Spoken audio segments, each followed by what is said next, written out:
Hello hi বন্ধুরা, আজকে share করছি তোমাদের সাথে খুবই সুস্বাদু সিম ভর্তা রেসিপি। এইভাবে বানালে দারুণ হয় খেতে, খুবই সুস্বাদু হয়। ছোট থেকে বড় একদম সবাই চেটেপুটে খাবে গরম গরম ভাতে, গরম গরম সিম ভর্তা। তো তার জন্য সিমটাকে বেশ ভালো করে ধুয়ে নেব, কেটে নিয়ে। তো অবশ্যই ভালো করে কেটে নিয়ে দেখে নিতে হবে, অনেক সিমের মধ্যে পোকা থাকে। তো তারপরে ভালো করে ধুয়ে নেওয়ার পরেই সামান্য নুন দিয়ে জল দিয়ে সেদ্ধ করে নিতে হবে।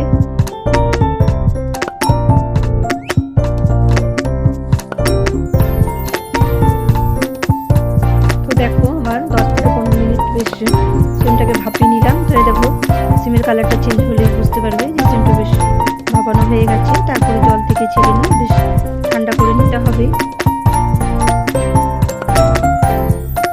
তো এদিকে সিমটা বেশ ঠান্ডা হবে, ততক্ষণে গ্যাসের মধ্যে বসিয়ে দিতে হবে কড়াই গরম হলে দিয়ে দিতে হবে তেল।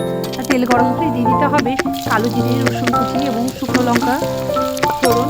তারপরে বেশ ওটা লাল হয়ে যাওয়ার পরে দিয়ে দিতে হবে পেঁয়াজ পরিমাণ মতন। আর পেঁয়াজটা বেশ লাল যতক্ষণ হচ্ছে আমি গ্যাসের ফ্লেম একদম কমিয়ে নেওয়ার পরে এদিকে সিমটাকে বেটে নিতে হবে। দু কোয়া এদিকে রসুন আর পরিমাণ মতন কাঁচা লঙ্কা দুটো দিয়ে দিয়েছি, আর দিয়ে দিয়েছি টমেটো। বেশ ওটাকে ভালো করে ব্লেন্ড করে নিতে হবে মিক্সিতে। এদিকে পেঁয়াজটা দেখো বেশ লাল লাল হয়ে গেছে। তারপরে পেঁয়াজটা বেশ লাল লাল করে ভেজে নেওয়ার পরে দিয়ে দিতে হবে সিম বাটাটা।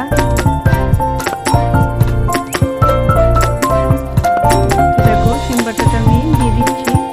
পেঁয়াজটা অবশ্যই বেশ ভালো করে লাল লাল করে নিতে হবে। রসুন, পেঁয়াজ, শুকনো লঙ্কা এবং কালো জিরে বেশ সমস্ত ভাজার পরে একটা গন্ধ বেরোবে। বেশ যখনই বেশ ভালো করে ভাজা হয়ে যাওয়ার পরে বাটাটা দিয়ে দিলাম। তারপরে বাটাটা দেওয়ার পরে পরিমাণ মতন দিয়ে দিতে হবে নুন, হলুদ, সামান্য লঙ্কা গুঁড়ো, আর দিয়ে দিতে হবে সামান্য চাট মশলা। অপশনালি তোমরা দিতেও পারো, নাও দিতে পারো, বাট দিলে ভালো হয়। তারপরে বেশ সমস্ত বেশ ভালো করে নাড়াচাড়া করে ভালো করে কষিয়ে নিতে হবে।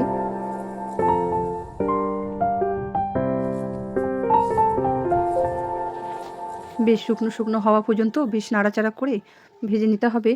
বেশ কষিয়ে নেওয়ার পরে তারপর সামান্য দিয়ে দিতে হবে পরিমাণ মতন চিনি দেওয়ার পরে বেশ আবারও নাড়াচাড়া করে নেব।